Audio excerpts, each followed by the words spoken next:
ระแลมเด้อกระแลมเด้อกระแลมกับแพมเพิร์สติดกันต่อมาก็เป็นนม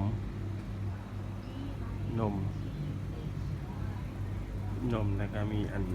พวกเจียพวกโกเต็กแล้วตัวนั้นก็จะเป็นตู้แช่เนาะเดี๋ยวเบื้องนี้จะเป็นเบื้องกาแฟเบื้องน้ำผลไม้รวมแล้วก็มีประเภทประเภทนมป่องอันนี้เป็นนมป่อง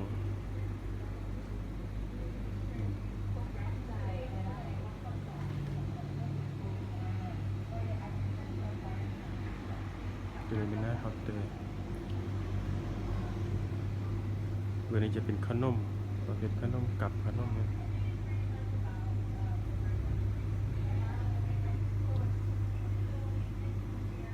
จะลายตาแล้วนึงได้บางใหม่แล้วกลับมาจะเป็นตู้แช่ตู้แช่เดี๋ยวเสียเป็นตู้แช่ไปมันเป็นประเภทเวียดนามเบอร์นี้จะเป็นประเภทมี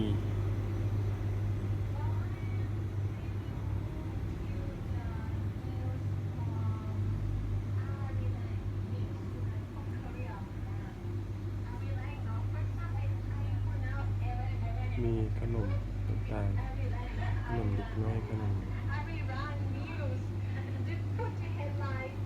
ฟาร์มเฮาส์แต่ยังแต่จักหน่อยวันนี้จะเป็นเครื่องสำอางหมดเลยทั้งไส้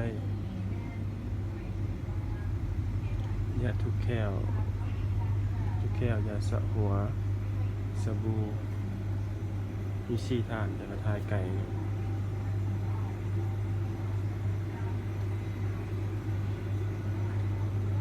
ทายขึ้นให้อีกวันหนึ่ง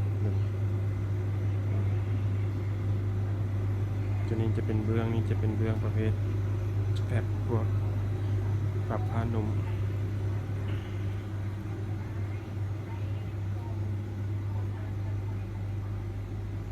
แล้วก็มีเครื่องเด็กน้อย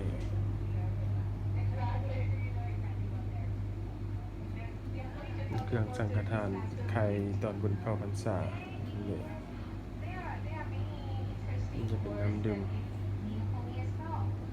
ประเภทเบียร์เดี๋ยวนี้เบียร์